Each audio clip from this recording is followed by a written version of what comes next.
Presentaré brevemente a nuestros invitados, la doctora Cristina Ortiz Manso, que tiene una maestría en Historia por la Universidad Nacional Autónoma de México y el doctorado en Ciencias Sociales con especialidad en Estudios Regionales por el Colegio de la Frontera Norte. Actualmente está en una estancia postdoctoral en la Universidad Autónoma de Baja California Sur, y entre sus líneas de investigación recientes destacan familias empresariales, historia ambiental e historia cultural.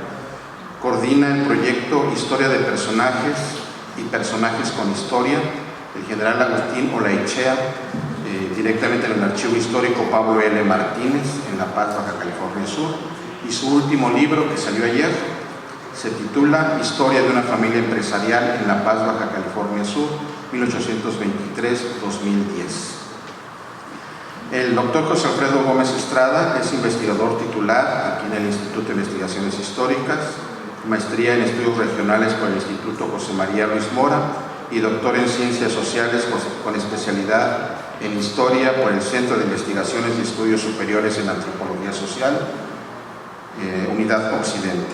Es miembro del Sistema Nacional de Investigadores y entre sus líneas de investigación recientes se encuentra Historia del Desarrollo de Baja California, Historia Oral e Historia Institucional, Contrabando y Corrupción de la Clase Política. Yo no sé para qué estudié eso, si aquí no se da, pero bueno.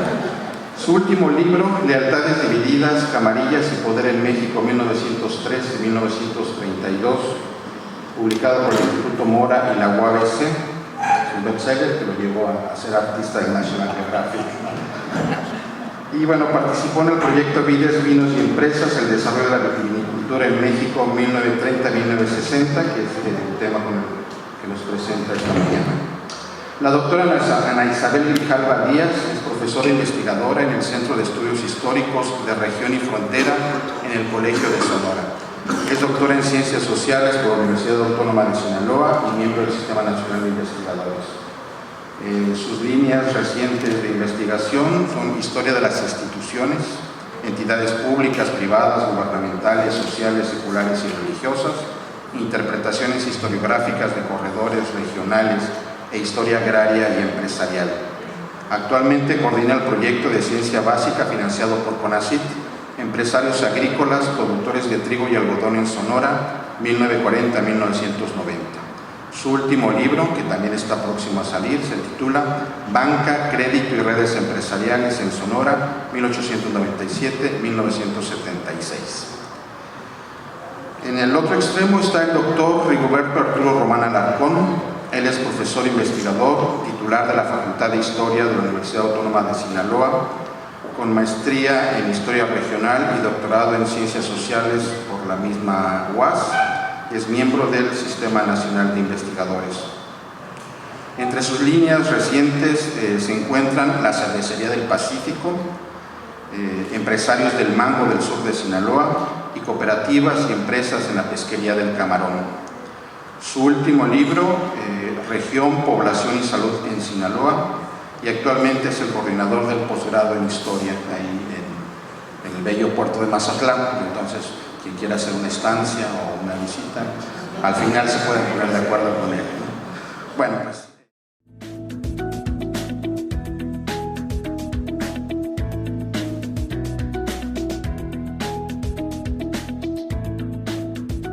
pues antes que nada, muchas gracias a Jesús, al Instituto de Investigaciones Históricas de la UABC. Me da mucho gusto estar aquí.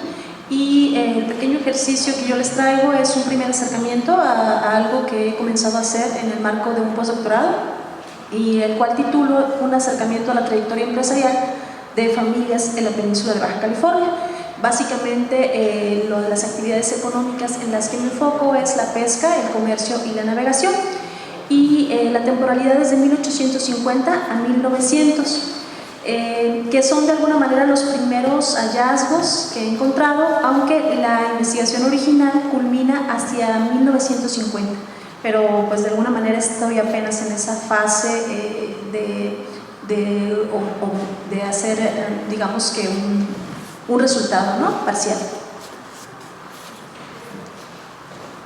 Bien, el contenido de estas diapositivas, básicamente voy a compartirles una pequeña introducción, después procederé a relatarles algunos antecedentes parciales hasta el momento. En un siguiente apartado trataré los elementos centrales de la investigación, de este ejercicio que les vengo a compartir el día de hoy.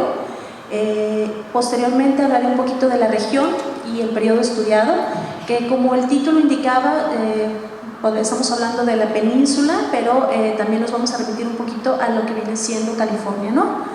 Finalmente los primeros hallazgos y culmino con algunas apreciaciones a manera de conclusión.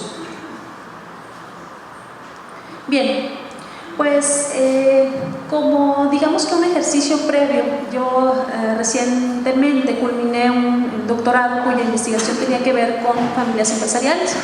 Sin embargo, el estudio que yo realicé solamente se abocaba a, digamos, a las actividades empresariales de ciertas familias en La Paz, y una de alguna manera de las primeras interrogantes que todavía quedaban al formularme posteriormente era que si bien yo había reconstruido cómo había sido el comercio, había algunas actividades que habían, digamos, que desenvuelto esas actividades, como era la pesca de perlas, ¿no?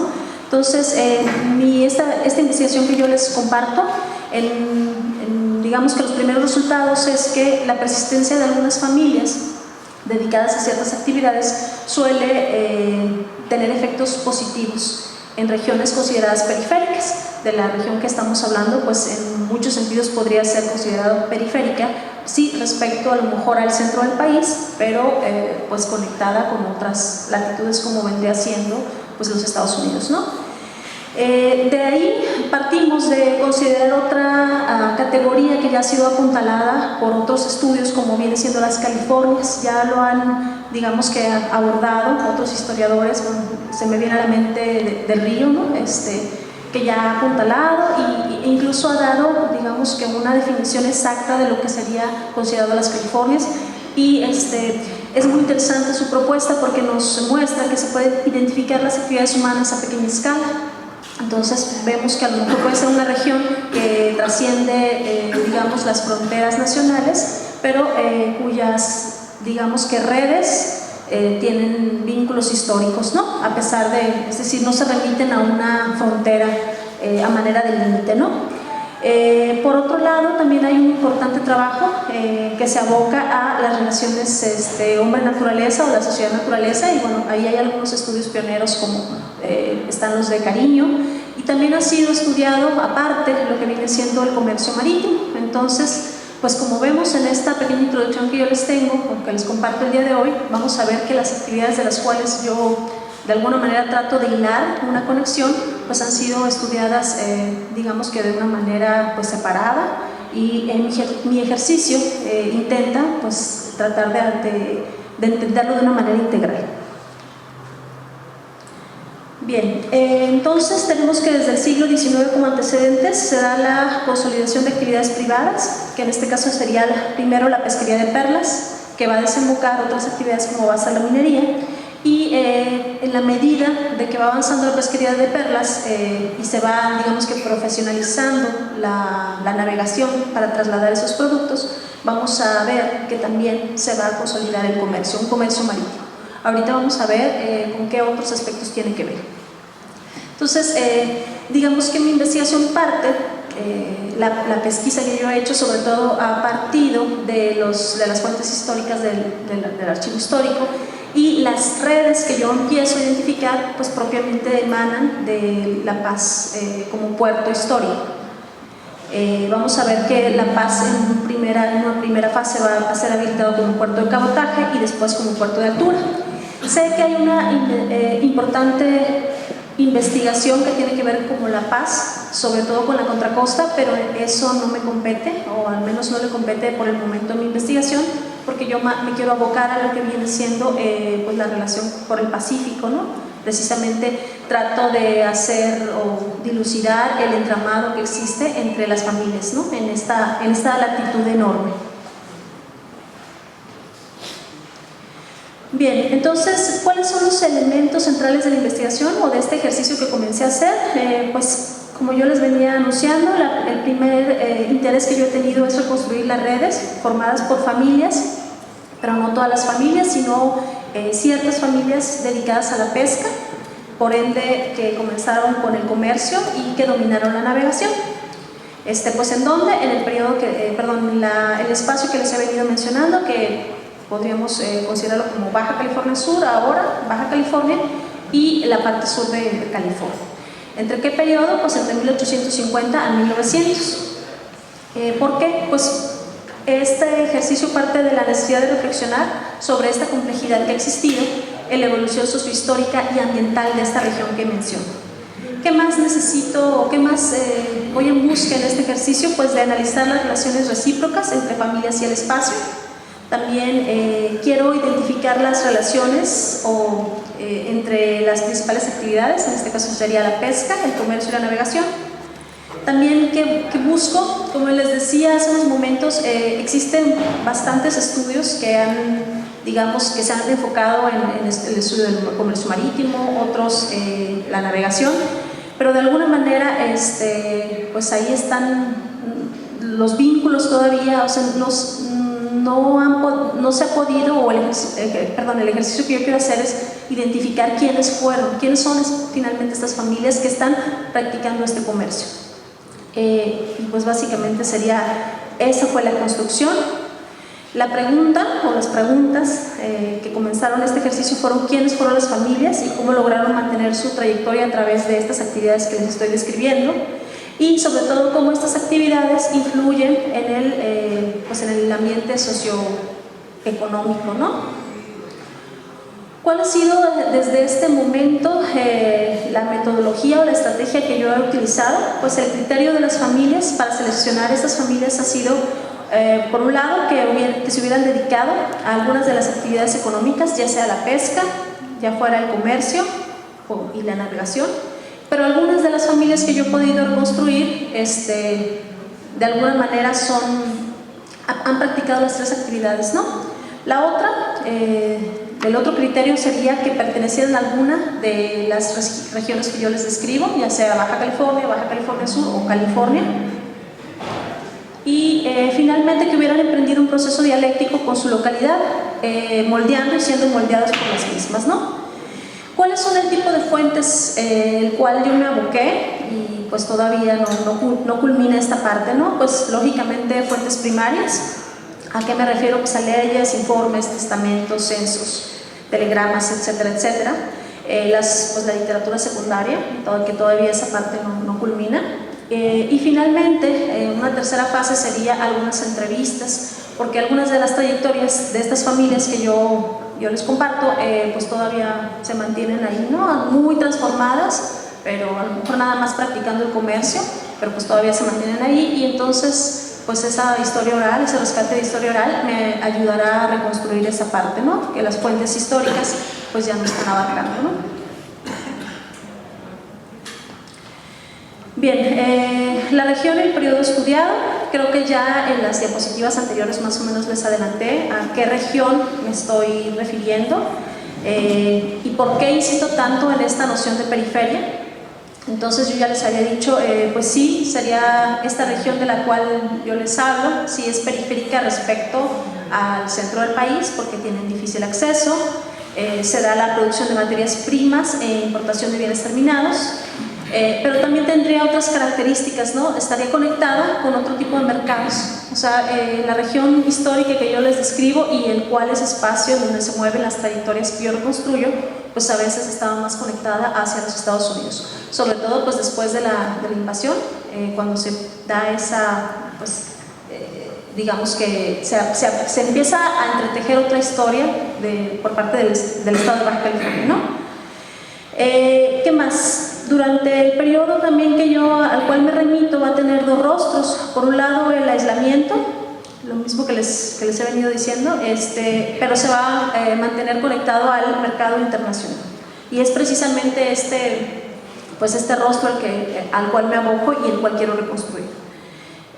Y pues básicamente entonces, en conclusión, ¿cuáles serían las tres Californias retomadas del río? Por ejemplo, serían la parte septentrional, pues, que lo que en alguna, sobre todo en un inicio o en una primera fase, la Alta California, la parte central, hoy Baja California, y pues la mitad sur, ¿no? Que vendría siendo Baja California Sur, del cual comencé yo a abocarme a las familias. Las fuentes, digamos, que empecé a inspeccionar básicamente son de la parte sur. Ahí tenemos básicamente un mapa y la línea, cuál sería a lo que yo me remito, aunque yo sé que La Paz está dentro de, pues, del Mar de Cortés, pero pues tiene vínculos con lo que será San Francisco. La temporalidad, en un primer momento yo había elegido 1800 para que fuera el punto, digamos que de inicio de estas tres actividades, y había decidido que fuera 1900 el fin de las trayectorias de estas familias. Sin embargo, ahí los hallazgos, los primeros hallazgos me indicaron que a lo mejor 1800 era un periodo demasiado temprano, ¿no? Entonces, y si yo estaba hablando de tres regiones, 1850, después del fin de la guerra con los Estados Unidos, era un buen indicativo para partir de ahí, sobre todo porque los circuitos marítimos estaban de alguna manera más consolidados. Entonces tenemos que el estudio de estas sendas permitirá establecer un entramado más complejo. Eso es lo que arrojaron los primeros hallazgos. ¿Qué más? Otra de las características es que el análisis de estos vínculos determinó que al estar presentes en una región tan amplia era menester estudiarlas en el largo tiempo. Entonces, básicamente esto sustenta lo que les he venido diciendo. Y cambié hacia 1950 y no 1900 porque de alguna manera importantes sucesos se suscitarían en esta temporalidad. O sea, aún algunas de estas trayectorias y de estas familias todavía tenían, digamos que un impacto hacia 1950. Y bueno, hasta ahí eso es lo que he llegado con los hallazgos. Ahí están algunas de las principales rutas en California durante el siglo XIX, principales rutas de navegación de cabotaje y altura, retomados, ahí están las fuentes. Y para de alguna manera hacer más sólido lo que les he venido diciendo, en la pesquería de perlas tuve que hacer un recuento. Y pues como antecedente tenemos que se realizaba desde el descubrimiento de la California. Los estudios ya nos han indicado, ya hay muchos estudios que nos muestran eso. También que posteriormente en el siglo XVII y XVIII van a practicarse de un modo, y que para inicios del siglo XIX pues la pesquería de perlas va a ser practicada por los armadores. ¿Qué más? Algo bien interesante que me ayudó para, digamos que también hacer o justificar más que fuera 1850 el punto de partida fue los cambios que hay en el reglamento, enviados o modificados por el gobierno federal. Y ahí tenemos un mapa, más o menos, que muestra cómo se daba la explotación de madreperla en La Paz. La fuente es Olvera y Monteforte, y de alguna manera como pues comencé a hilar estas redes de las cuales estoy hablando y que me llevan finalmente a las familias. Una de las preguntas que a lo largo de todo este primer ejercicio me he venido planteando es precisamente, ok, se habla de que existía comercio, pero no se dice quién, o sea, quién lo practicaba o cuáles eran las familias, o a lo mejor sí existen los estudios que han hecho en California, o están los estudios que han hecho aquí en Baja California, para otros recursos, no propiamente a lo mejor para la pesca o para la pesquería de perlas, pero pues no hay, hace falta mayores estudios que hilen precisamente estos vínculos, ¿no? Ahí podemos observar también unas imágenes, no corresponden al periodo, son posteriores, pero básicamente cuáles serían la manera de pescar y pues la evolución. Es muy interesante que en este periodo también se van a suscitar innovaciones tecnológicas que van a cambiar la manera en la que se hace la pesca. También va a haber importantes compañías y finalmente pues están ahí los puertos donde se envían supuestamente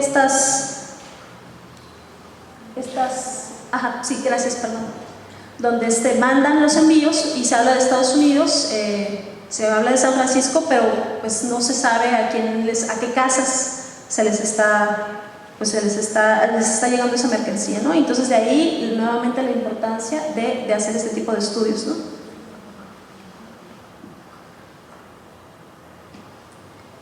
Siguiente. Siguiente, por favor. Ok.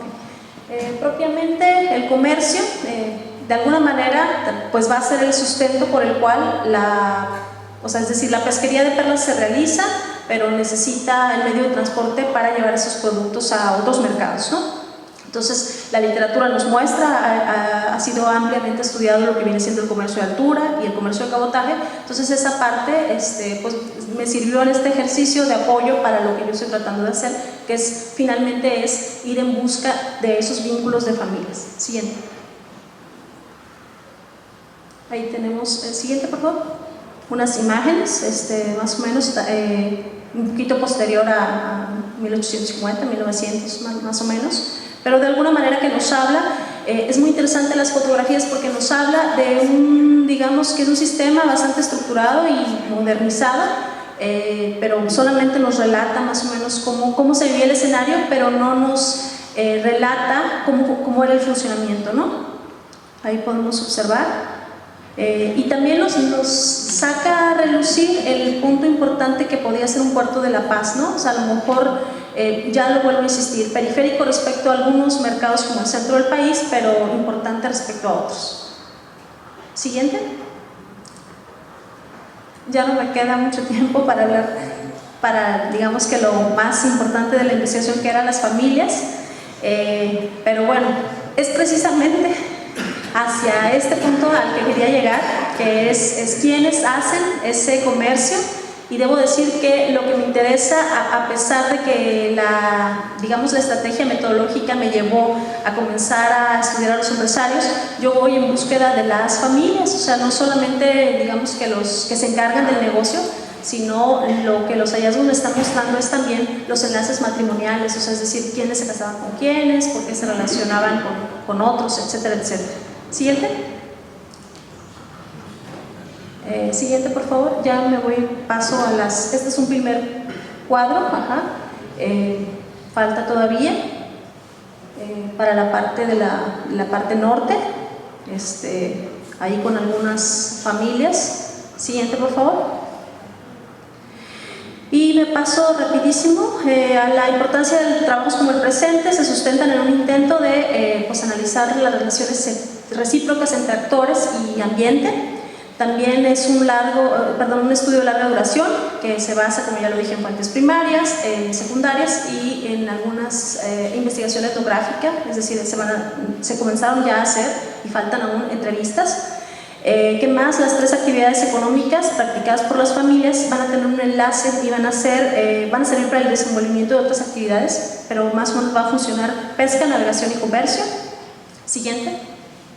Los hallazgos sugieren que la formación de las principales redes comerciales se establecieron desde el siglo XIX, eso nos ha dicho la literatura, pero la actividad económica será un incentivo importante, o sea, digamos que lo que hará el desenlace será la pesca, la explotación propiamente de las perlas. Sin embargo, conforme pasa el tiempo se va a ir agotando y esto va a propiciar que se consolide la navegación y que cuando la navegación ya no sea el único medio, el comercio quede ahí como la actividad principal practicada por estas familias. Otra de las características es que las familias fueron relevantes para la economía de la región, estas familias que yo describo, pero de una región extensa, o sea, de las Californias, no solamente para el caso de La Paz, Baja California Sur, o del distrito sur de Baja California, sino que en todo este espacio del que yo describo.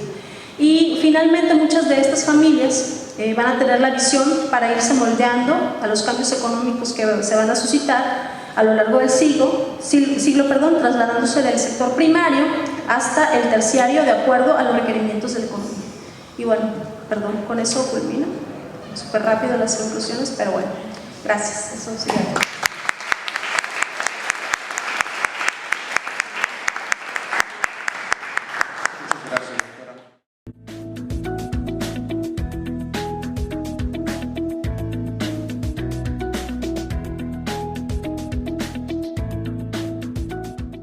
Bueno, primero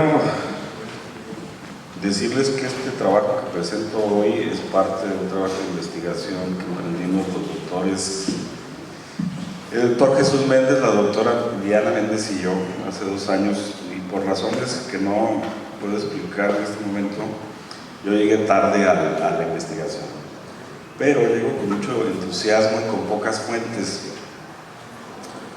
a cubrir la parte del proyecto que tiene que ver con la frontera y con el siglo XIX. El proyecto se trata sobre los orígenes de la viticultura en Baja California. Había escrito mi ponencia de cuartillas maravillosas que les iba a leer, y porque el diablo mete la cola, perdí 4, les voy a leer 6 y las otras se las contaré. La ley Boston, vigente de 1920 a 1933 en Estados Unidos, con antecedentes en varios estados, incluido el de California, tuvo amplias repercusiones en los poblados del Distrito Norte de la Baja California, particularmente los ubicados en la zona fronteriza. Un efecto relevante que es tema pendiente en la historiografía baja californiana es la producción de bebidas alcohólicas, directamente asociadas al amplio consumo de los estadounidenses que vinieron a los pueblos fronterizos a divertirse y a beber. Se crearon fábricas de cerveza, whisky y vino en Mexicali, Tecate y Tijuana. La producción y consumo de vinos de mesa en este periodo representa un vacío historiográfico, de tal manera que se pueden formular varias preguntas al respecto. ¿Podemos atribuir a la ley seca estadounidense el crecimiento de la vitivinicultura en Baja California? ¿En qué medida el inicio de la industria vinícola en Baja California se debió al desplazamiento de productores californianos que, restringidos por la ley, decidieron aprovechar la cercanía de la frontera mexicana para continuar aquí sus operaciones? Antes de la ley seca hubo en el Distrito Norte una producción vinícola importante. ¿Qué empresas y empresarios participaron en la producción de vino? La vitivinicultura en Baja California durante el siglo XIX. Tengo que decirles que realmente los hallazgos en archivos han sido muy pocos, pero eso no impide que uno recupere el parrafito de aquí y el ratito por allá para intentar reconstruir esta parte de la historia.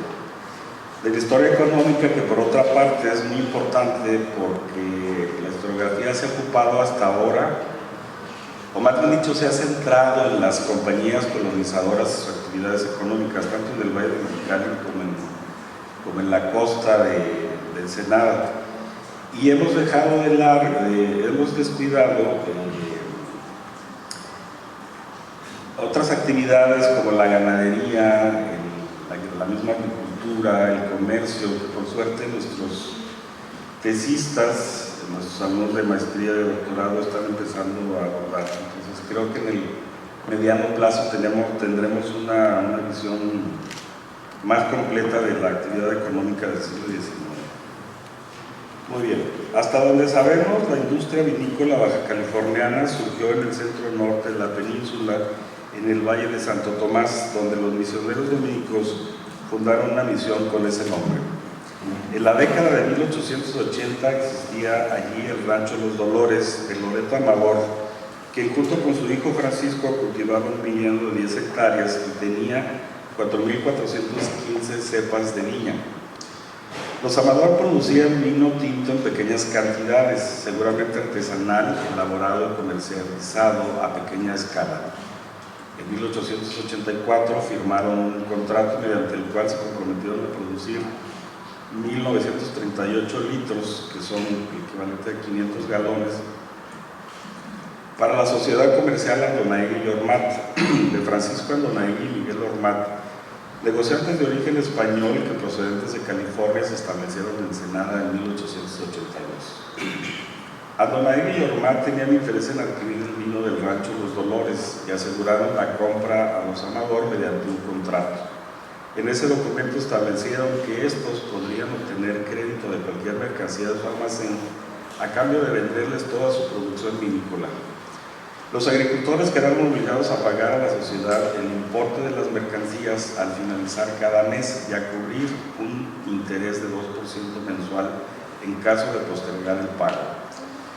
3 años después de la firma del contrato, los Amador debían a Andonaegui y Ormat 1,540 pesos y sin liquidez se vieron obligados a pagar la deuda con las tierras, viñedos y enseres del rancho. De esta manera, Andonaegui y Ormat se involucraron en la producción vinícola. Andonaegui y Ormat realizaron otro contrato que sugiere que la venta de vino era un buen negocio para su almacén.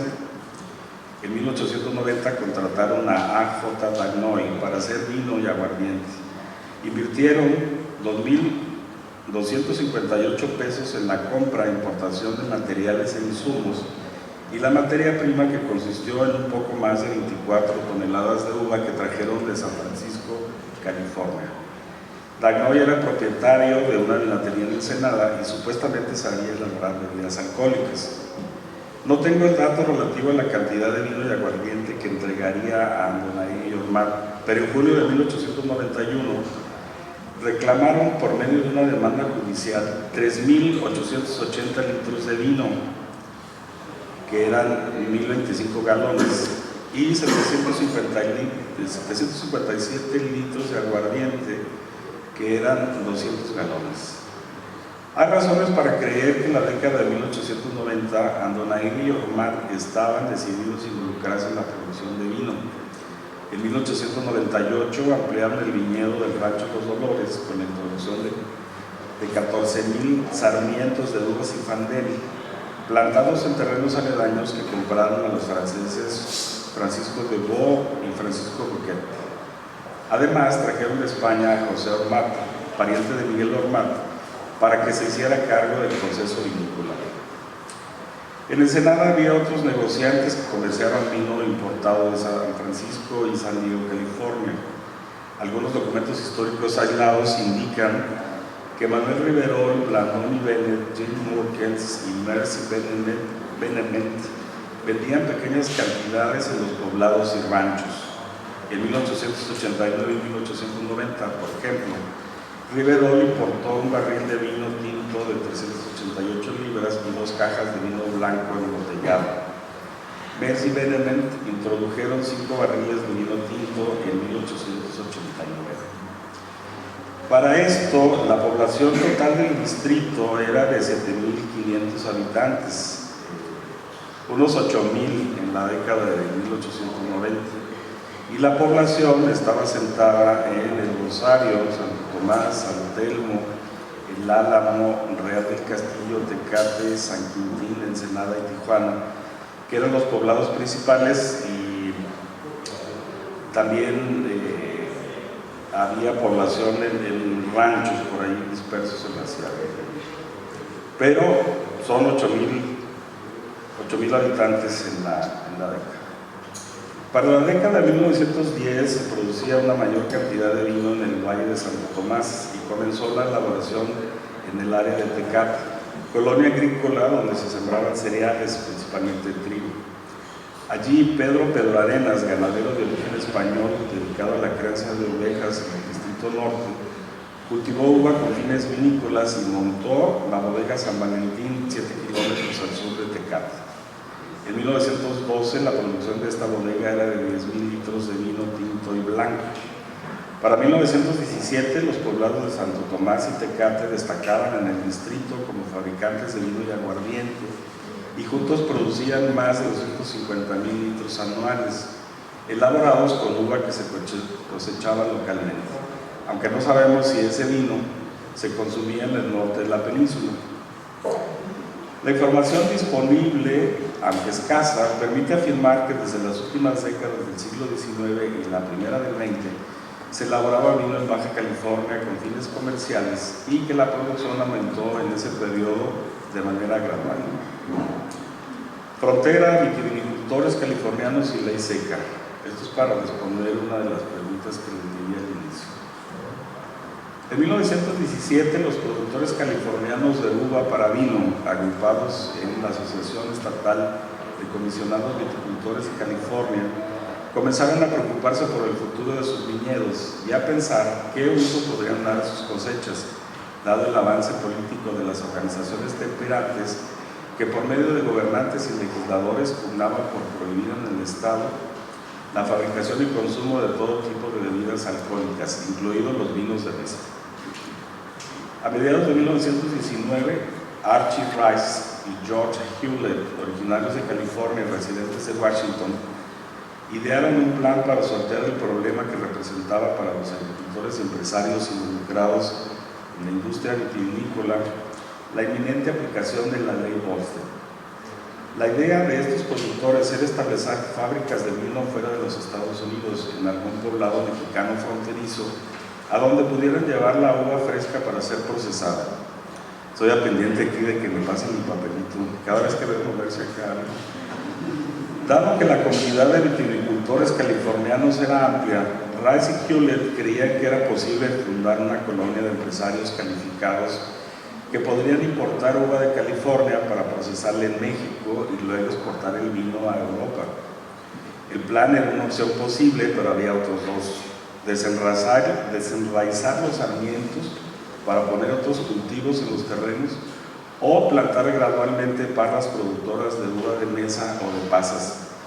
Con la primera opción, conservarían productiva la gran extensión de viñedos que generaba anualmente $5 millones. Los productores de uva y vino de California estaban ubicados principalmente en el área de San Francisco. Tenían acceso a transporte ferroviario y marítimo.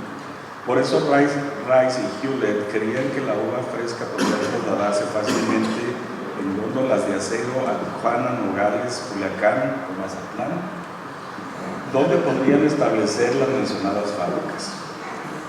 En junio de 1919 Rice se puso en contacto con Juan B. Rojo, consejero y encargado de negocios de la Embajada de México en Estados Unidos, en busca de respaldo para realizar su proyecto.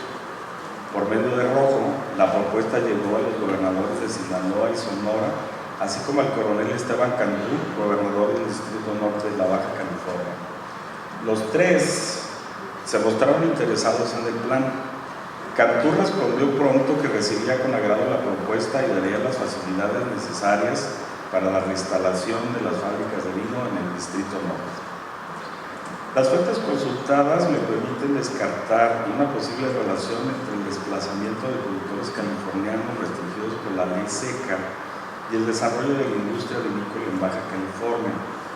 Hasta el momento no he encontrado evidencia documental que refiera a la concreción del plan de Rice y Hewlett. Es lógico pensar que, dada la cercanía geográfica, las empresas californianas con mayor posibilidad de trasladarse a los poblados fronterizos de Baja California serían las del condado de San Diego. ¿Cuál era el panorama vitivinícola allí antes y después de la ley Volstead? ¿Qué? ¿No se ve bien? Entonces, ¿qué se me está diciendo? ¿Que me acerque el micrófono? ¿Que lo suba? Entonces no se ve bien. Es que no me gusta tu ruido. 4 inmigrantes europeos destacaron en la vitivinicultura en el área de San Diego a partir de la década de 1870. Al iniciar este decenio comenzó a operar la primera bodega vinícola de tipo comercial, propiedad de Asher Everett Maxi, de origen alemán, que emigró a San Diego en 1850. La fábrica de Maxi era abastecida con la cosecha de la uva cultivada en su rancho, Vineyard, en Valley Center, donde tenía 500 acres con árboles frutales y viñedos de la variedad Mission y Muscatel. Con el arribo de los inmigrantes Théophile Berlacchi, francés, y Emmanuel Laneri, italiano, aumentó el número de productores de vino en San Diego. Berlacchi organizó una empresa vitivinícola que operó en la calle Sexta. Laneri, por su parte, trabajó un viñedo de 90 acres que compró en Otay. Después montó en la calle Quinta una vinatería donde vendía los productos de su fábrica y bodega. La última empresa vitivinícola que se organizó en el siglo XIX fue la de Gaspar Ferrara, que se fundó en 1890 y se estableció en Escondido. Durante la primera década del siglo XX, estas empresas vitivinícolas experimentaron cambios importantes. Maxi murió en 1901. Su rancho y bodega fueron desatendidos por su hija heredera, influenciada por su segundo marido, George Coffey, quien era defensor del prohibicionismo. Acorde con sus ideas conservadoras sobre las bebidas alcohólicas, Coffin botó en un barranco las existencias de vino y maquinaria empleada en la elaboración, supuestamente antes de que el gobierno estadounidense proscribiera la producción y el consumo de vinos y licores. Daneri, por su parte, perdió sus viñedos y fábrica a causa de una inundación provocada por el rompimiento de la presa Lower Otay el 27 de junio de 1916. Antes del siniestro, la empresa de Daneri producía 20.000 galones de vino al año. La ley Bostel, que entró en vigor en enero de 1920, puso fin a las actividades de Berlac y Ferrara. El mercado del vino colapsó en California y los informes muestran que los agricultores de uva reemplazaron los viñedos con árboles frutales y nogales. La familia Daneri posteriormente se traslada a Tijuana y aprovechando el auge de bares y cantinas y la amplia demanda de los estadounidenses que llegaban secos a la frontera mexicana y se regresaban mojados de la boca. Y esta familia montó en Tijuana uno de los bares famosos que se llamó Green Mill. Aparte de los Daneri, hay otro italiano residente de Escondido que se asocia posteriormente en el 29 se asocia con un negociante mexicano y establecen en Tecate una fábrica de vinos.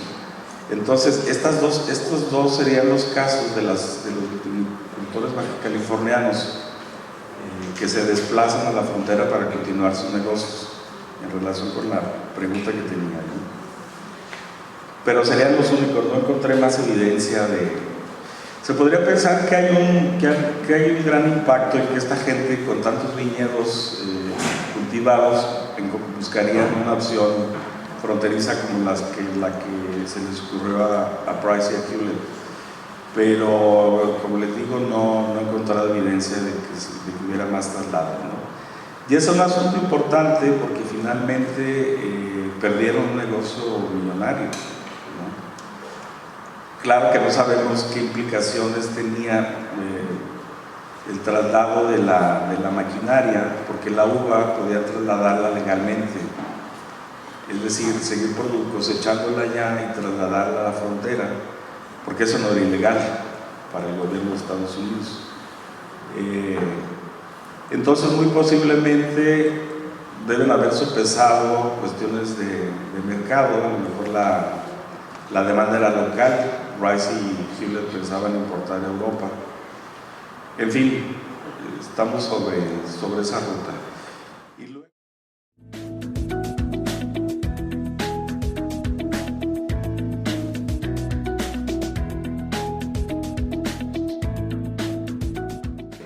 En esta ocasión voy a hablar de la Cooperativa de Permisionarios de Transporte de Pasajeros, Sociedad Cooperativa Limitada, que se da en la década aparece en la década de 1940 y va a tener una larga vida. Entonces, parte de la información, tanto de transcripción como de elaboración de las fichas documentales, o la transcripción de los documentos a una planilla de Word, se lo debo a mis asistentes de investigación, a Wilfredo Chávez y a Alejandro Palacios, que digamos, son los que se han encargado con la tarea difícil de leyendo legajo por legajo, página por página, y darle al investigador la información, ¿no? La diapositiva que sigue, por favor. Entonces, ¿por qué me parece a mí que es importante revisar el cooperativismo en México y en Baja California? Por supuesto, desde un horizonte histórico, ¿no?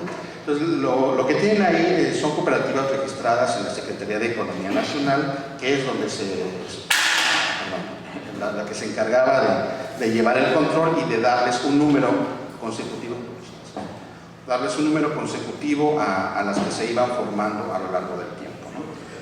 Entonces, como ustedes pueden observar ahí en este gráfico, sin contar Nayarit, tenemos 1.358 cooperativas, documentación más o menos entre 1933 y 1980, y están, como ustedes pueden observar, concentradas, o una buena parte, la mayor parte, en los estados o las entidades federativas pues, más amplias, ¿no? Principalmente Sonora y Sinaloa, y luego vienen las de la península. Hemos incluido Nayarit, aparece ahí con 229 cooperativas que representan el 9% de su universo, porque si ustedes observan, tienen un número similar al de Baja California y luego el de Baja California Sur, pero si sumáramos a toda la península, las cooperativas de la península, bueno, rebasan con buena cantidad a Nayarit, ¿no? Entonces, bueno, a veces los nayaritas dicen que son más del occidente, más de Colima y de Jalisco, y a veces nosotros queremos traerlos hacia acá, ¿no? La que sigue, por favor. ¿Qué tipo de cooperativas entonces estamos considerando? El Departamento de Fomento Cooperativo, que dependía de la Secretaría de Economía Nacional, las dividió más o menos bajo estos tres rubros, ¿no? Cooperativas de producción, cooperativas pesqueras y cooperativas de consumo. Entonces, en este pastel lo que observan son el concentrado, ¿no? Entonces, el 56% son cooperativas de producción, una buena cantidad, el 27% son de cooperativas de pescadores y el resto de consumo. ¿A que sí? Ok, entonces, ¿por qué será importante hacer un estudio que incluya a toda la península? Porque, digamos, las que corresponden a Baja California Sur, uno podría pensar es que las de pescadores son las que más se mueven o las que más pudieran jalar la muestra. Y resulta que, si ustedes observan, hay una cantidad también importante de cooperativas de producción que sumándolas en conjunto se dan un resultado sumamente interesante, ¿no? Estas cooperativas son de antigua data, ¿no? Ustedes han escuchado algunas cooperativas, ¿no? Por ejemplo, la cooperativa Cruz Azul de Cemento, ¿no? El equipo de aquí, de mi amigo Eric, ¿no? Que está actualmente vigente y que nace con el Código de Comercio modificado de 1889. Es una empresa privada, es una sociedad anónima de un gran empresario. Y con la crisis del 29 y en la década de los 30 pasa a los trabajadores y se empieza a hacer una cooperativa fuerte, grande, cooperativa de Jaso, vendiendo cal, vendiendo cemento, etcétera, hasta construir pues, este emporio que tienen actualmente y tienen hasta un equipo de fútbol, ¿no? Malo, pero tienen. Tenemos también la vinícola Tres Mujeres, ¿no? Aquí en Ensenada, que es una cooperativa. Entonces, digamos, la proporción de cooperativistas, que pueden ser 3 o pueden ser 1000, tiene ahí un asunto interesante. Y luego una cooperativa de orden pesquero, la California San Ignacio, en Valle Asunción, está en Baja California Sur, pero que sus oficinas y la exportación que hacen hacia los países asiáticos está en Ensenada. Entonces, esa también es una razón o un motivo para pensar que estudiar las cooperativas en toda la península es un elemento importante. La que sigue, por favor. Bueno, entonces, las que corresponden a... Una más, por favor, esa ya. Ok, entonces, les estoy platicando yo un poco de qué es el cooperativismo. Entonces, ahí en el acetato, grosso modo, va apareciendo un poco de qué se trata este experimento, ¿no? Entonces, es un movimiento económico-social que se enfrenta en un primer momento o surge para darle trabajo a quienes han quedado sin él, ¿no? sin labor. Y el modelo clásico, o digamos, el elemento más significativo son los pioneros de Rochdale, que aparecen ahí, que están en el noroeste de Inglaterra, hacia 1843, 1844. Si ustedes se ubican la revolución industrial y qué es lo que está pasando en Inglaterra en estos años, bueno, poco a poco las máquinas van sustituyendo a los trabajadores y muchos empiezan a ser despedidos. Entonces, en esta cooperativa, los que quedan despedidos son textileros, son gente que estaba destinada a la producción manufacturera del algodón, y al quedar despedidos, bueno, pues lo que hacen es organizarse y empezar a sumar sus pocos salarios, ¿no? Entonces, si ustedes se fijan, ahí son 28 cooperativistas y 28 libras esterlinas. Entonces, con que hayan sumado una sola, crearon un capital de manera significativa, ¿no? 28 libras que les permitió organizar una tienda, digamos, donde pudieran conseguir mercancías básicas para ser vendidas entre la misma cooperativa, ¿no? Entonces, esa sociedad de los equitativos pioneros de Rochdale se reúne, va avanzando en el tiempo, la que sigue por favor, y entre las labores interesantes que van surgiendo está que algo que es importante para que los trabajadores que se han quedado sin empleo y empiezan a crear oportunidades de trabajo, pues necesitan educarse. Entonces, un asunto importante es que la misma cooperativa les va a proporcionar educación, les va a proporcionar elementos para establecerse como una manera de producir. Entonces, por eso, dentro de la economía, a estas las llamamos empresas sociales, ¿no? Entonces, hay empresas capitalistas, hay empresas socialistas de mercado, y en este caso son empresas, digamos, de la economía social. La que sigue, por favor. Entonces, el resultado que van dando estos pioneros, los rochdelianos, ustedes lo pueden observar ahí, en unos cuantos años, en 6 años, crean una escuela para niños, después una escuela para adultos, y se funda una biblioteca. Entonces, para 1862 suman 5.000 volúmenes, ¿no? Entonces, yo creo que son más de los que tenemos ahí en nuestra biblioteca histórica. No, no es cierto. Entonces, hay periódicos, hay 14 diarios que están suscritos de manera semanal, de manera mensual, y que están consultando estos trabajadores. Entonces, donde hacen las tareas los pequeños y los mismos adultos que se van educando son en la tienda. La que sigue, por favor. Bueno, este ejercicio, por supuesto, no es novedoso. Digamos, si lo quisiéramos ubicar o identificar en Europa, pues están las ideas del Renacimiento y desde la famosa utopía de Santo Tomás Moro, de Tomás Moro, la misma Ciudad del Sol de Giuseppe Campanella, o los ejercicios que van apareciendo en Estados Unidos, que es el caso, por ejemplo, de Robert Owen y Francis Wright, que en Indiana y en Tennessee empiezan a crear como estas ciudades ideales, ¿no? Nueva Armonía, que se acaba muy pronto, y en el caso de la señora Francis Wright, pues trata de ligar el cooperativismo con el antiesclavismo, de manera que el esclavo pueda comprar su libertad y que se empiecen a organizar para que tengan trabajo. Entonces el ejercicio no funciona, se acaba muy rápido, pero se va a dar otro más, ¿no? El de Robert Owen, él no es inglés, él es estadounidense, ¿no? Que es un gobierno modelo, según él, en donde esta colonia empieza a moverse, que está en Topolobampo, y que uno de los estudiantes de doctorado está trabajando, Pimienta, ¿no? de Sinaloa, y otra más, ¿no? Que está en Jicaltepec, en Ixantla, Veracruz. Entonces, poco a poco se van moviendo estos ejercicios a lo largo del país, ¿no? Les digo, no son ajenos, incluso algunos estudiosos del tema, pues dicen que el cooperativismo no es europeo, sino es americano, es de los pueblos originarios americanos, ¿no? Entonces, aquí está el profesor Osvaldo, que no me dejará mentir, que está en la minga, o el mingajo, ¿no? Que es una manera de que se organizan los araucanos y los chilotes, y luego, bueno, hay por ahí otras formas, el tequio, por ejemplo, en México, que se va dando, ¿no? La que sigue, por favor. Los valores que se van rescatando entonces del cooperativismo también están inspirados en la doctrina social de la Iglesia, ¿no? Y digamos, el documento más famoso es el Rerum Novarum de León XIII, y después van a venir sumándose muchos ejercicios, o varios ejercicios, incluidos ya en la Revolución, el mismo general Abelardo de Rodríguez, mi general Calles, y una gran cantidad de políticos revolucionarios o por-revolucionarios que empiezan. ¿A qué sigue? Bueno, entonces tenemos diferentes tipos de cooperativas. Ahí aparece una lista, ¿no?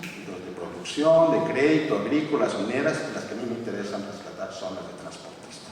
La que sigue, porque, bueno, entonces en los pasteles anteriores, lo que yo decía, este es un tipo de cooperativas en el noroeste mexicano, de producción, pesquera y consumo, y dentro de las que aparecen ahí de producción encontramos las de transporte. No son los pescadores, la que sigue. Bueno, entonces, esta se trata es un poco ubicar el motor, ¿no?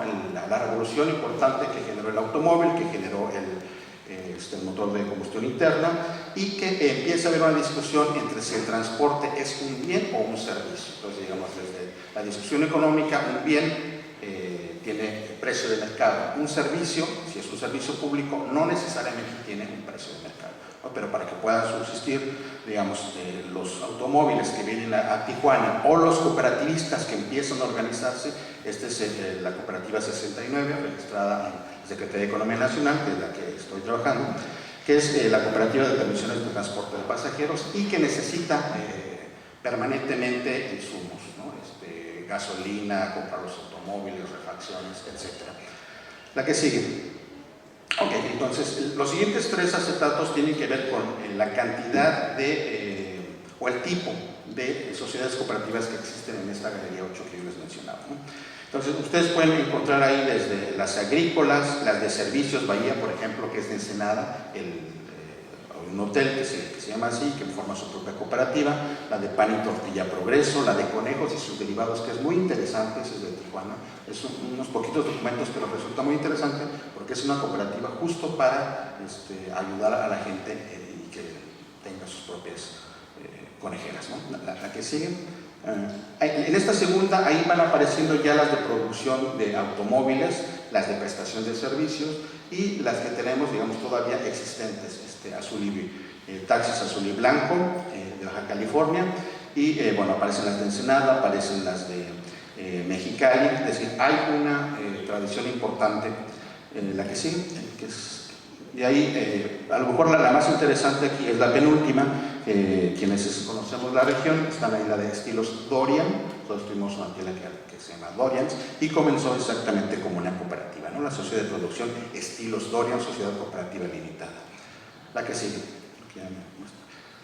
Bueno, entonces, aquí la pregunta es, si todas las que van apareciendo en el tiempo, en esta temporalidad y en esta reconstrucción histórica, si todas operan realmente como cooperativas, ¿no?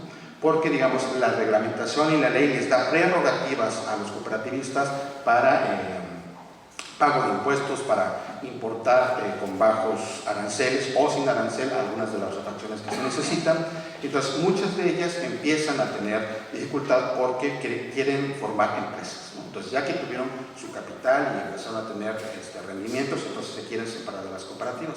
La que sigue, por favor. Entonces, justo la que estoy reconstruyendo, o la que se supone que les tengo que hablar, está en este contexto, la posguerra, 1944-1945, cuando muchos de los mexicanos que participaron en Estados Unidos, tanto en la guerra como en las actividades productivas, empiezan a regresar y no encuentran trabajo. Entonces, una opción es organizarse como cooperativas. Unos empiezan a moverse hacia las cooperativas que ya existían, ¿no? Otras a crear las propias cooperativas, y ahí empiezan también los problemas de orden económico, problemas de tipo social, problemas de tipo político, sobre todo porque la CNC, la CROM, la CTM, todas estas organizaciones que tiene el Partido Revolucionario Institucional en su momento, empiezan a querer cooptarlas, yo no sé para qué, pero no, por supuesto que sino para los votos y para los mítines, etc. Entonces ahí se cambia un poco el destino de estas cooperativas. En la documentación lo que empezamos a encontrar son testimonios de los mismos operadores, de los mismos conductores. Entonces, por eso sí la ponencia se llama Los Caminos de la Vida, porque son ellos mismos los que van platicando en algunos momentos qué es lo que está ocurriendo con las cooperativas, ¿no? Desde la pelea que tienen con los jefes, con los mismos cooperativistas, o por qué se quieren separar y construir una sociedad anónima distinta.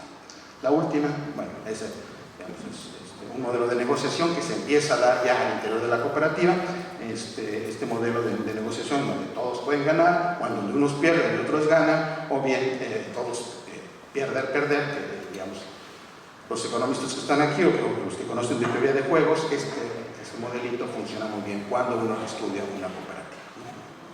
Se me acabó el tiempo. Gracias.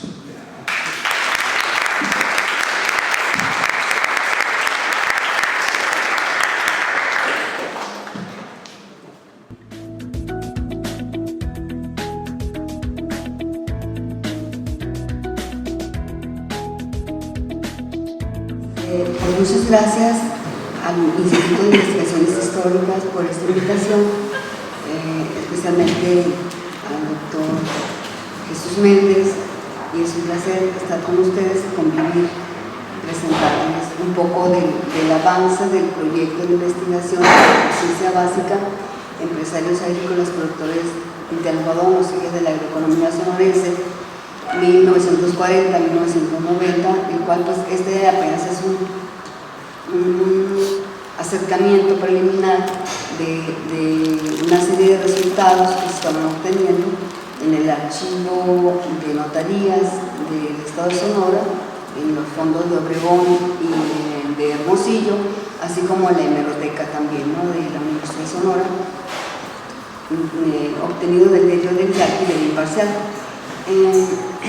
En este sentido, pues el objetivo del trabajo es analizar y explicar la participación empresarial del fomento de la producción agrícola en Sonora entre 1940 y 65, periodo en el que los valles del sur y el desierto del centro y del norte de Sonora experimentó el primer proceso de crecimiento productivo del sector.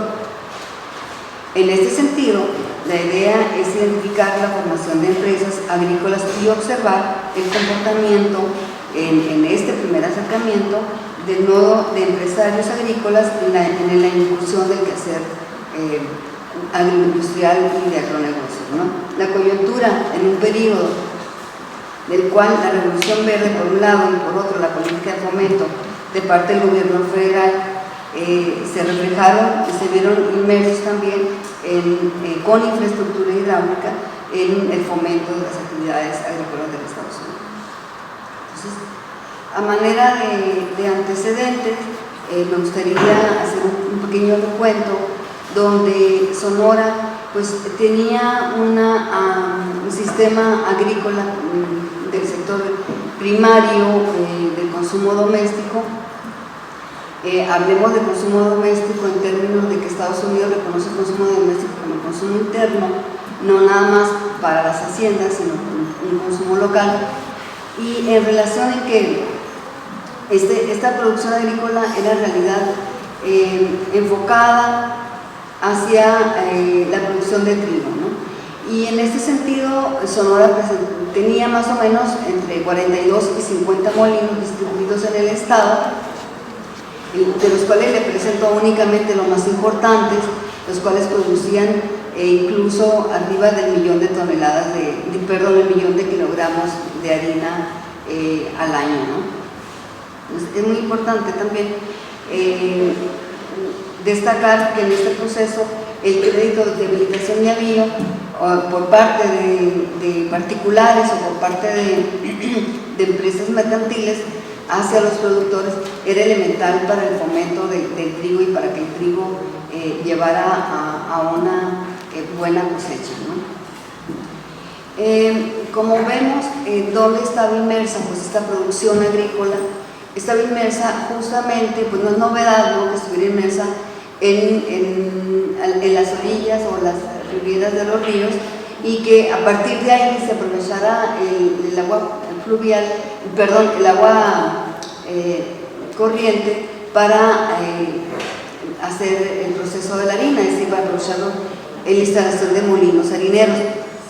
Pero también en el periodo 1900-1903 se instalan ya los primeros molinos a fuerza de combustión, de los cuales se destaca precisamente el molino de Izaba y el molino de Ramón Corral, que vemos en la diapositiva anterior, que la producción es mucho más amplia en este momento. Pero la producción de harina, si bien es cierto, Álamos era un importante productor de harina todavía hasta antes de la Revolución, porque era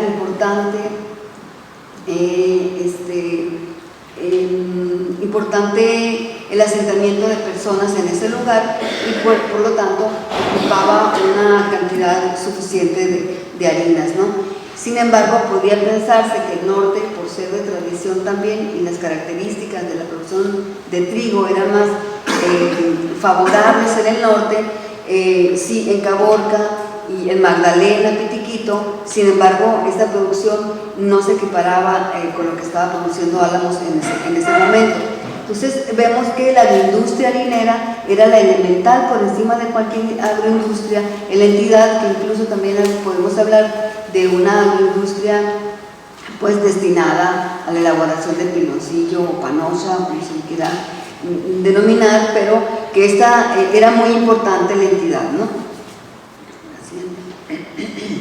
Entonces observamos que cómo era esta explotación en el periodo, ¿no? En este periodo primario, que todavía está con conocimientos muy elementales de explotación agrícola, que es la producción familiar, ¿no? la producción tradicional en forma para explotar el rancho y las haciendas. Una producción prácticamente familiar, con algunos peones, con algunos trabajadores en las haciendas, y por otro lado la creación de sociedades civiles agrícolas que sí se estaban gestando ya hacia finales de 1910 y principios de 1912 y 13, que también servían para explotar haciendas y ranchos, pero con un sentido de comercialización. Y por otro lado tenemos el productor individual, que si bien es cierto, las tierras de labor eran bastante importantes en las riberas de los ríos, algunas de estas tierras de labor pertenecían a no tanto familias, sino a productores individuales, que todavía en este periodo, en este proceso, no tienen la característica de decir es una explotación comercial. Por ello hago esta presentación preliminar, pero entremos ahora un poquito más en detalle de cómo hay un proceso de antecedentes o de los primeros pasos hacia la agricultura comercial, ¿no? ¿En dónde empieza a surgir? Bueno, empieza a surgir a partir de 1920-24, donde los revolucionarios o los postrevolucionarios, Álvaro Obregón, Plutarco Elías Calles y Rodolfo Elías Calles, en el 33, empiezan a aplicar nuevas formas de explotación agrícola e impulsar con nuevas medidas, medidas políticas, ¿no?, que es importante rescatar para fomentar el desarrollo de la agricultura. Por un lado, tenemos el Valle de Yaqui, por otro el Valle del Mayo, pero también hay una pequeña incursión en la costa de Hermosillo, que si bien es cierto, pues el mundo en ese periodo estaba inmerso todavía en una carestía económica, sobre todo Europa, de la cual fue expulsora de importante número de inmigrantes, y Sonora fue receptora de estos inmigrantes italianos principalmente en Hermosillo, y son acogidos. Pero por otra parte también el Valle del Yaqui, tenemos a una constructora Richardson, la cual ha entrado en un proceso de liquidación, y es necesario terminar los acuerdos con el gobierno federal para concluir la venta de una concesión que ya había entrado en liquidación. Entonces apremiaba generar un proceso de compraventa de tierras por una parte, y por otra parte empezaba a haber una campaña de colonización en la costa de Hermosillo para empezar ese proceso, ¿no? Entonces observamos que hay una serie de asociaciones agrícolas ya a partir de 1933, 34, con una ley que es fomentada por Rodolfo Elías Calles, y que permite que los agricultores se unan en asociaciones y se forman estos gremios, pero a partir de ellos entonces buscan también respaldar el crédito, ¿no? Pero por otra parte están las compañías para la explotación. Esto es muy interesante porque las compañías y sociedades agrícolas que se forman son las que se forman en el Valle del Yaqui casi exclusivamente para explotar estas tierras que han comprado la constructora Richardson. Y esto es muy interesante porque cuando se unen en sociedades y en compañías agrícolas, ellas hacen este intercambio comercial ya también con la Confederación de Asociaciones de Agricultores del Noroeste. Entonces, en esta relación que hay entre particulares y entre compañías para fomentar y asegurar la venta de un producto, entra en un proceso de intercambio comercial no solamente del trigo, sino que entre el garbanzo, el arroz, y más adelante vienen los molinos que después en los 60 van a entrar en pequeños problemas, ¿no? Pero veamos también cómo la banca está detrás de este fomento. Entonces la banca nacional de crédito agrícola, la banca nacional de fomento, a través del Banco Nacional de Crédito Agrícola, y por otra parte la Compañía Nacional de Irrigación, están vinculadas para asegurar que las cosechas se lleven a buen término. Estos bancos que estoy enumerando aquí son los bancos que más crédito prestan al momento de fomentar el producto, que es el trigo principalmente. El trigo llega un momento en que cubre el 80% de la superficie irrigable, que va a ser entre 500 y 600.000 hectáreas. Las uniones de crédito, los mismos agricultores que se forman en asociaciones agrícolas también tienen la virtud en formarse y formar parte de uniones de crédito agrícola de ciertas regiones. Si veamos, estas son las uniones de crédito que más destacaron por la cantidad de créditos que prestan, pero eso no significa que no haya habido otras. Hubo también como unas 40 uniones de crédito, pero no tuvieron el impacto económico que tuvieron estas 3 uniones de crédito. ¿Por qué estas uniones de crédito tienen su injerencia y cómo captan, ¿no? Pues, las uniones de crédito se vinculan con la banca privada, pero los cuales también están vinculados con la banca de desarrollo. Entonces son los mismos agricultores los que están movilizando estos capitales y están haciendo que la economía agrícola empiece a desarrollarse, ¿no? Entonces aquí vemos dónde está concentrado los productos agrícolas.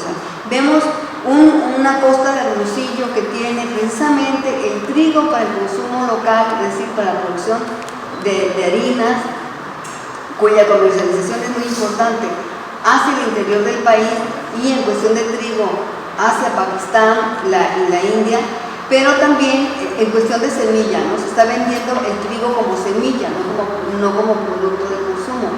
Es importante hacer esa aclaración. Y la cebada para la ganadería, ¿no? Entonces, tenemos también un valle del Yaqui que está compitiendo entre el trigo y el arroz, pero aquí estamos hablando de un periodo de formación de empresarios apenas entre 1940, 1950, 55. Más adelante entrará en competición el algodón y baja el arroz, o sea, prácticamente desaparece el arroz del Valle del Yaqui y entra el algodón. Sin embargo, es importante hacer ver que el frijol y el maíz no desaparecen, no desaparecen, y el garbanzo tampoco logra desaparecer. Se sigue sembrando porque el garbanzo tiene excelente mercado. El nicho del mercado del garbanzo va a ser por lo general España, pero hay que aclarar que estos nichos del mercado también tienen productores exclusivos de garbanzo, o sea, los productores exclusivos del trigo, productores exclusivos de arroz, y luego estos productores de arroz se van a convertir en productores exclusivos del algodón, y es muy interesante observar que los productores de trigo no diversifican hacia otros productos, no se arriesgan a producir algodón, porque saben que el algodón fluctúa en los mercados internacionales. Entonces, los productores de garbanzo ya saben que tienen su nicho de mercado garantizado, nada más que dónde está el candado. El candado del garbanzo va a ser tanto en la frontera o en la Garita o en la de Nogales, como en la de Nueva York. En Nogales no le van a dejar pasar cuando Estados Unidos esté produciendo demasiado garbanzo, y ahí se detiene, ¿no? Entonces por eso entran los procesos de pignoración, y es ahí donde entran las uniones de crédito cuyos agricultores son partes para pignorar el garbanzo y tenerlo detenido hasta encontrar un excelente mercado por parte de Nueva York y que lo deje pasar hacia Europa. Es importante también aclarar que el garbanzo sonorense no va a pasar por otro puerto que no sea la Garita de Nogales vía Nueva York y luego España, ¿no? Entonces es un proceso muy largo lo que están pasando a los garbanceros, pero al momento de pignorar el garbanzo, ellos están garantizando un excelente precio. Y esta es la importancia de que los agricultores se organicen en las asociaciones agrícolas y que las compañías estén inmersas dentro de una organización agrícola y de una confederación agrícola, y también que estas pertenezcan a una unión de crédito. Entonces la unión de crédito a su vez es protegida por la banca local, que en ese momento la banca local también era de los empresarios agrícolas sonorenses. Después, en otra ponencia ya les explicaré un poco más al respecto. Entonces, ¿cuál es entonces a qué problema? Y a mí sí me gustaría leerles un poco sobre los problemas agrícolas a los que se enfrentaban estos agricultores, ¿no? De Sonora, cuando tenían problemas de mercado, sobre todo de mercado. La producción Sonora era excelente productora de trigo, garbanzo, arroz y algodón. No obstante, la cuestión era el mercado, ¿no? ¿Cómo lo coloco y quién va a ser mi nicho en ese momento? Entonces, aquí está hablando, bueno, en una entrevista, dice, en la búsqueda, porque la economía del país corriera con mejor suerte, el presidente Alfonso López Mateo puso especial atención en resolver el problema agrícola del noroeste, en el que el Valle del Yaqui era la pieza clave de la región. La producción del ciclo agrícola 1960-61 presentaba problemas de mercado. El presidente colocó por delante a Censa, para que Censa es la compañía exportadora e importadora de México, sociedad anónima para cualquier producto, ¿no? Para que comprara la cosecha de trigo del Valle del Yaqui y asegurar a su vez la venta por parte de los agricultores. El presidente de la Confederación de Uniones de Crédito Agrícola del Noroeste, Francisco Obregón Tapia, hago paréntesis, hijo de Álvaro Tapia, trató con el gerente de Censa los arreglos de la venta a precio que las uniones de crédito de Cajeme y el Yaqui y el Noroeste no resultaran perjudicadas, por lo que argumentaban que incluso el precio de garantía del trigo causaba pérdidas en su momento, ¿no? El gremio empresarial tenía incertidumbre por no saber cómo vender el producto, lo que consistía en una amenaza para las actividades agrícolas del noroeste. En una entrevista realizada por el diario del Yaqui, Obregón Tapia afirmó que la visita del presidente Mateos al Yaqui generó confianza entre los agricultores. De la misma manera, las empresas agroindustriales destinadas a la molienda del maíz para el mixtamal y tortilla sufrían de una seria falta de problema del cereal en la región.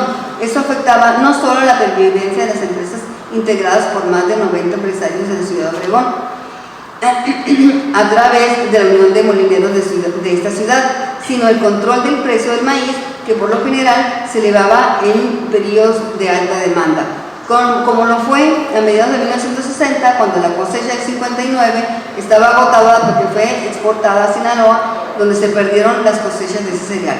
La región del Valle del Yaqui requería más de 20 toneladas diarias para satisfacer la demanda de la región. La misma situación estaba sucediendo en Navojoa y Hermosillo, por lo que Censa buscaría colocar suficiente maíz en las bodegas de ANSA para que a su vez abastecieran los molineros. Por otra parte, el algodón tenía importante mercado en el extranjero. En Europa se tenía una preferencia por el algodón mexicano, sobre todo en Inglaterra, Francia, Bélgica, Alemania Occidental, Suiza, Italia y España, donde México depositaba 70% de la cosecha nacional, es decir, 1.800.000 vacas, de las cuales Sonora aportaba 400.000, es decir, casi el 40% de la producción nacional. Sin embargo, los problemas económicos por los que estaba pasando Europa ponían en riesgo la competencia por ese mercado con Estados Unidos, quien dado los excedentes de producción podía colocar a mejor precio las vacas de algodón en el mercado europeo. Los productores de algodón del Yaqui manifestaban preocupación en caso de que se paralizara el mercado.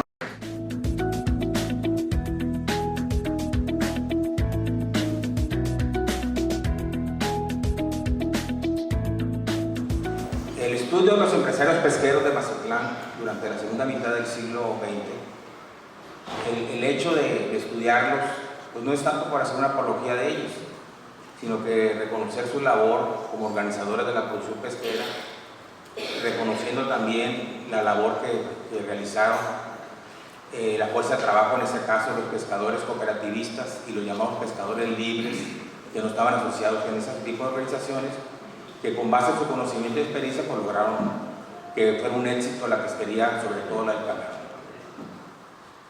Por eso el propósito de ese trabajo es estudiar quiénes fueron los principales empresarios pesqueros, cuál fue el origen de su capital y cuáles fueron las estrategias que llevaron para ser exitosos, ¿no? En este caso, la integración económica, tanto vertical como horizontal, y la diversificación hacia otro tipo de actividades. Como antecedentes, pues hay que ver cómo va a surgir la pesquería del camarón en alta mar. En otros trabajos pues yo ya he visto cómo la pesquería del camarón en los esteros es de la época ancestral, desde la época prehispánica, pero en el caso de la pesca comercial, esta va a surgir en la parte media del Golfo de California, entre Guaymas y el norte de Sinaloa, y tiene que ver con concesionarios nacionales y con empresas extranjeras, tal como se ve en este cuadro. Tenemos una empresa norteamericana y además dos empresas japonesas. Pero anteriormente hay concesionarios nacionales como el caso de Agustín Airola y el caso de Terrazas también, ¿no? Y es sobre todo a partir de la década de los 30 que ya vamos a tener una producción de tipo comercial que va a tener como destino principal los Estados Unidos. Entonces, gracias a la demanda externa que hay del crustáceo, es por lo que se origina la pesca comercial en alta mar. Que a diferencia de la pesca en los esteros, pues tienen equipos y artes de pesca diferentes. En este caso, se utiliza una tecnología llamada troll, que tiene que ver con embarcaciones de arrastre. Entonces, entre las empresas norteamericanas está la Pan American Fishing Company y entre las empresas japonesas está la Kabushi, Nippon Suisan Kabushi y la Nippon Yusen Kaisha. Aquí están, pueden ver ustedes ese mapa más o menos entre la costa de Guaymas al norte de Sinaloa, es donde se va a efectuar la pesca comercial, sobre todo en la década de los 30. Pero ya para 1940 salen los norteamericanos y también los japoneses y va a surgir la primera empresa importante de este tipo que va a ser la pesquera, Productos Pesqueros de Guaymas, donde el socio principal va a ser Abelardo Rodríguez, que va a estar en sociedad con un norteamericano. Pero también en Topolobampo, una sucursal de esta empresa de Productos Pesqueros Nacionales, que va a ser la pesquera Topolobampo, es la que va a desarrollar la pesquería del camarón y asociado siempre con cooperativas. ¿Por qué con cooperativas? Porque las cooperativas, de acuerdo son las únicas que pueden realizar la explotación de este recurso, de acuerdo a las concesiones otorgadas. Es un proceso largo que va de la época de Obregón hasta la primera ley pesquera de 1233, donde ya se otorga la exclusividad de la pesca de este crustáceo únicamente a aquellos pescadores que están organizados en cooperativas. En el caso de Topolobampo, el desarrollo empresarial pues, va a estar ligado siempre a la pesquera Topolobampo, que después va a pasar a manos de la Sociedad de Crédito Industrial, posteriormente al gobierno federal con Banfoco y después a Productos Pesqueros de Sinaloa. Y en cambio, a diferencia en Guaymas, sí se va a tener un desarrollo empresarial la pesquería del camarón, pero siempre en la primera década de 1940-50 bajo la égida de Abelardo L. Rodríguez, que a principios del siglo XX va a ser el impulsor también de la pesca del atún en esta parte norte de Baja California, en Ensenada.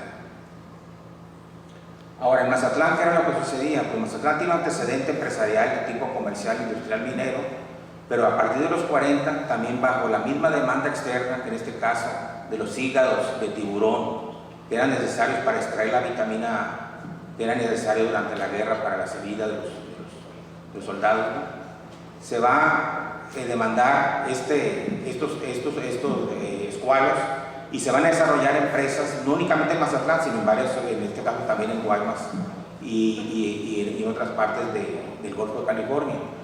Y en el caso de Mazatlán vamos a tener en 1940-46 estos empresarios que van a formar sociedades con el objeto de explotar la captura de tiburones para extraer ese hígado, pero también para obtener la aleta, que también tenía una demanda en el oriente debido a que sus cualidades afrodisíacas, ¿no? Que hasta la fecha la sigue teniendo. En este caso, van a ver ustedes, están en rojo los empresarios que se dedicaron a la pesca del tiburón y van a tener continuidad en la pesca de camarón. La siguiente. Ahora, ¿por qué estudio el periodo de 1949 a 1981? porque en 1941 se va a constituir la primera empresa pesquera dedicada al camarón y va a tener su nombre pesquera de Mazatlán, va a ser el nombre que va a tener. Y es una empresa que se constituye en 1949. ¿Y por qué hasta 1981? Porque en 1981 hay un decreto, en ese caso del presidente López Portillo, que va a obligar a retirarse la iniciativa privada de la pesca de camarón y los obliga a que traspasen su flota a las cooperativas con el previo pago, ¿no? Y van a ver ustedes en el periodo cómo en 1950 la curva tiene una alza muy alta, y es debido a que después de una empresa que se constituyó en el 49, hay 43 empresas que se construyen en 1950. ¿Y a qué se debe esto? Pues el empresario anda buscando rentabilidad y ven que las empresas camaroneras pues tienen una gran demanda externa del producto y es rentable. Ahora, también cuál es la característica aquí, que muchos empresarios se tienen que acreditar con otros para poder solventar los gastos que corresponden al principal activo que tiene esa empresa, que son los barcos camaroneros. Posteriormente, muchos empresarios ya no se van a asociar con familiares y va a haber una evolución, ¿no? Que ahorita vamos cuando veamos las 10 principales familias pesqueras. Pero también, bueno, el anterior, nomás también van a ver que hay una alza en 1962 y 1977 que tiene que ver con el desarrollo de la misma actividad. Sobre todo en 1962 es la salida de la primera generación de empresarios dedicados al camarón, y también tiene que ver con los diversos programas de construcción de embarcaciones camaroneras que va a ser promovidas por el gobierno federal a través de Banfoco, que va a otorgar embarcaciones camaroneras a crédito tanto a empresarios como a cooperativistas. Ahora, ya viendo de qué manera se podía comportar de acuerdo a los capitales, porque podrían decir, bueno, son muchas empresas, pero con capitales menores. Coincide tanto la posición de empresas con el capital social invertido, tratando en dólares para ver esa cuestión de la inflación, ¿no? Ahora, ¿cuáles van a ser los principales empresarios pesqueros? Pues yo seleccioné 10, pero si tomamos en cuenta puede haber 20 o 30, y únicamente lo que hice, tomando en cuenta las sociedades que formaron y los capitales que invirtieron. Aquí son a precios corrientes, pero sobre todo en la fase de la captura. Nosotros vamos a encontrar la pesquería de camarón tiene 3 fases principales, que es la captura, el congelamiento, empaque y la comercialización. Aquí en la fase de la captura, con base a esto yo seleccioné estos 10 empresarios. En este caso son Gavica, Domínguez, Coppel, Ceballos, Carranza, Medrano, Verdeguer, de Rueda, de Cima, Letamendi. Ahora, muchos de estos tienen ascendencia extranjera, españolas, algunos sí son mexicanos. Muchos de los primeros llegaron a mediados del siglo XIX y se dedicaron a diversas actividades, tal como lo vamos a ver en el siguiente cuadro, por favor. ¿Cuál era el origen del capital? ¿A qué actividad se dedicaron estos 10 empresarios o 10 familias empresariales antes de invertir en la pesca? Pues de acuerdo a este cuadro que yo hice ver de 1910 a 1949, en qué empresas habían invertido ellos, ¿no? Y da como resultado que la mayor parte de las empresas eran tipo comercial, pero también había industriales, mineras y bancarias, y también había empresas de tipo turístico y pesquero. Es decir, la actividad pesquera que tiene que ver con el tiburón, y el turístico porque ya desde 1900, fines de los décadas de los 20, pues están los primeros indicios ya de una actividad turística internacional que tiene que ver con las empresas navieras que venían desde California y desembarcaban pasajeros en Mazatlán para transbordar y utilizar el ferrocarril Sud-Pacífico y poder conectarse con el occidente y centro de México. En este caso vamos a ver de las empresas comerciales, pues son las que van a predominar. Entonces el origen de muchos de estos empresarios es de origen de tipo comercial, es decir, formaban parte de casas comerciales tanto como socios o eran empleados de estas. Ahora, ¿cuál fue la estrategia que llevaron ellos para tener éxito en la pesquería del camarón? Pues la integración vertical y horizontal. Y está como se dio, pues constituyendo empresas que estaban relacionadas con la industria pesquera, llámese congeladoras, talleres de hielo, incluso vamos a encontrar astilleros un astillero que es el que va a fabricar gran parte de la flota camaronera, no nomás de Mazatlán, sino que de México, ¿no? Que es el caso de Astilleros del Pacífico, que era propiedad de la familia de Rueda. Y también vamos a encontrar cómo van a invertir en actividades de tipo comercial pesquero, no únicamente con la comercialización del crustáceo, tanto interna como externa, sino que también con ferreterías que van a abastecer de las herramientas, que van a abastecer de los motores marinos, que van a abastecer también del equipo y de las artes de pesca necesarios para poder el desarrollo de la misma. Y también con el objeto, pues no nomás de ser más rentables, sino que también de reducir riesgos, pues van a tener una diversificación económica. Pues la pesquería de camarón, como toda actividad, tiene sus límites. Entonces la inversión de capitales, pues llega un momento que ya no es rentable y tiene que buscar otras esferas de inversión. En este caso, estos empresarios pesqueros, estas 10 familias empresarias, van a tratar de invertir en actividades tanto dentro de la misma pesca, pero hacia otras especies. Van a tratar de intervenir también en comercios que no estén relacionados directamente con la pesca del camarón, y en actividades industriales en menor medida, y también turismo inmobiliarias.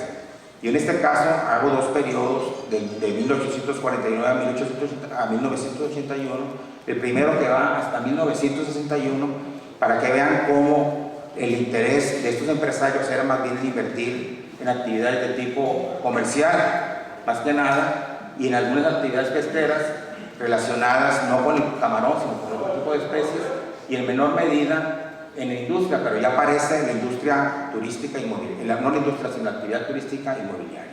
A diferencia del siguiente cuadro, donde ya se ve en 1962-81, cuando ya el turismo se convierte en una actividad importante, y van a ver ustedes cómo el traslado de capitales de estos 10 empresarios pesqueros, pues se va a dar fundamentalmente al sector turístico inmobiliario, y tiene que ver con el auge turístico que tiene Mazatlán durante ese periodo, y también favorecido por la demanda externa.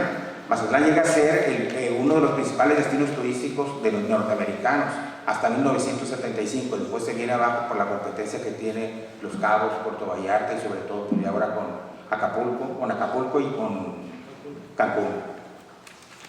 Y la cuestión viene siendo de que siguen invirtiendo también en comercio, pero también en la pesca. Vamos a ver nosotros que ya aparece la pesquería de la sardina, y va a haber inversionistas que van a traer sus capitales, sobre todo empresas que van a estar ubicadas en esta parte de entre Guaymas, ¿no? y el puerto que está cercano al puerto de Yavaros. Pero también la actividad comercial siguen invirtiendo. Ahora, para ver los vínculos que habían entre estos 10 empresarios o familias empresariales, pues yo de manera artesanal lo hice en un cuadro. Hay programas donde se puede estudiar esa red de ese tipo, pero en ese cuadro podemos ver cómo estos 10 empresarios se asociaron fundamentalmente entre ellos, entre familiares, por lazos de consanguinidad, entre hermanos y cuando mucho con cuñados, a diferencia de Juan Gavica y de Rafael Domínguez, donde ellos, sin tener lazos de consanguinidad, en tres empresas sí tuvieron sociedad, ¿no? Y también tenemos el caso como el caso de la familia Medrano, que ellos no se vincularon con ninguno de los 10 empresarios. Pero esto no quiere decir que en otro tipo de actividad sí tuvieran vínculos con otras empresas. Pero de todas maneras aquí, en este caso, el caso de Juan Gavica y el caso de José Carranza, ellos van a ser el centro de las redes empresariales que se van a dar durante esos periodos, tal como lo podemos ver en la siguiente diapositiva. En esta diapositiva, yo la tomé de una tesis doctoral, donde ya se ve la vinculación que existe no nomás dentro de la pesquería de camarón, sino con otros tipos de empresas en Mazatlán, y aparece en el centro Juan Gavica, que es el de la parte central, ¿no? Entonces, por eso se confirma pues, que él fue parte aglutinadora de este tejido empresarial, que ya durante el siguiente periodo no va a ser un tejido empresarial tan tupido como el que existía anteriormente, ¿no? Hay una mayor dispersión, ¿no? Pero independientemente de esta, aparece ya como centro de ese tejido empresarial, en el caso de José Leovigildo Carranza, que va a ser dentro de la diversificación económica que van a realizar muchos dedicados a la pesca del camarón, van a desarrollar, además de la pesquería de la sardina, la pesquería del atún. Va a haber varios, entre el caso están los Popper, los de Rueda, pero sobre todo Carranza, que va a ser el que va a tener mayor éxito en la pesquería del atún, y va a formar un grupo que se denomina Pinza, que es una de las principales industrias atuneras de Latinoamérica. Ahora, el éxito de ellos, además pues de su emprendeduría, pues tiene que ver con la introducción y adopción de innovaciones tecnológicas, ¿no? Tanto en la fase de la captura, como en la fase del congelamiento y empaque, como en la comercialización. En la fase de la captura, el astillero, principal productor de Mazatlán, le apostó más a producir barcos de acero que de madera. Y esta razón hizo que tuvieran mayor durabilidad, que tuvieran menos avaradero que los de madera, y además que se pudiera adaptar innovaciones como el uso de la tobera. Aquí tenemos un barco de acero. En cambio, hubo otros empresarios pesqueros, por ejemplo de Guaymas, el astillero naval de Guaymas, que también era propiedad de Abelardo Rodríguez, le apostó más a la construcción de barcos de madera. Y esto trajo como consecuencia que no pudieran adoptar el sistema de la tobera, que es a la hélice o la propela se le adapta ese círculo que permite que en velocidades menores de 9 nudos pueda tener una mayor propulsión, y cuando se efectúa la pesca a través del sistema PROW no se va más de 5 nudos, y esto provoca que haya un mayor impulso y un mayor ahorro de combustible, y por lo tanto bajar los costos y hacer más rentable pues, la actividad. Pero también en la fase del congelamiento y empaque, los empresarios mazatlecos fueron los primeros que adaptaron un sistema que ya se utilizaba en Estados Unidos, que tiene que ser con el IFQ, que es Individual Quick Freeze, que lo que hace es congelar como una especie de bloque, pero al momento de congelar puedes tú de manera individual los camarones sacarlos, ¿no? Y de esa manera no tienes que congelar todo, sino que únicamente, además permite que el producto se mantenga en mejor estado. Otra innovación que no les comenté también dentro de la fase de la captura fue la sustitución del sistema de conservación por hielo por sistema de refrigeración. Y esto permitió también que el camarón se mantuviera en mejor estado antes de llegar a los muelles y ser desembarcado para su congelamiento y empaque. Y otra de la comercialización, los primeros exportaciones que se hicieron hacia los Estados Unidos desde fines de la década de los 20, en el caso de Agustina Irola, se hacía a través de furgones del ferrocarril con hielo. Posteriormente hubo, el mismo ferrocarril puso vagones con refrigeración, pero la innovación que adoptaron los empresarios de Mazatlán fue a través del transporte carretero con frigoríficos, ¿no? Y esto, ¿qué les permitió? Pues no depender de los horarios del ferrocarril y poder crear también empresas ellos mismos que comercializaran el producto tanto de manera interna como de manera externa. Ahora, conclusiones, pues podemos ver que las mayores inversiones de capitales, de acuerdo a la curva que les puse ahí, fue en 1950, 62, 1977. La principal fuente de capitales fue el comercio, luego industrial, bancaria y minera. La integración económica fue fundamental para bajar costos.